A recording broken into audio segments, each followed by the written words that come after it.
মায়ের অসুস্থতার কারণে দেরিতে পরীক্ষা কেন্দ্রে এসে পরীক্ষা না দিতে পারা সেই আনিসা আহমেদ এইচএসসি পরীক্ষায় ফেল করেছেন। তিনি বাংলা ও ইসলামের ইতিহাস বিষয়ে ফেল করেছেন। ১৬ অক্টোবর বৃহস্পতিবার ঢাকা শিক্ষা বোর্ড ল্যাবরেটরি স্কুল অ্যান্ড কলেজের অধ্যক্ষ মোহাম্মদ আসাদুজ্জামান গণমাধ্যমকে এ তথ্য দিয়েছেন। সকাল ১০টায় একযোগে ১১টি শিক্ষা বোর্ডের ফলাফল প্রকাশ করা হয়েছে।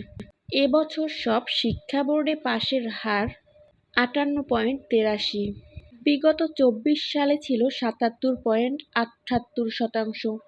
২০২৪ সালে শতভাগ পাস প্রতিষ্ঠান ছিল ১,৩৮৮টি।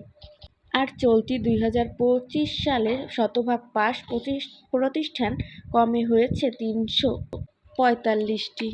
২০২৫ সালে জিপিএ-৫ এর সংখ্যা ৬৯,০৯৭ জন।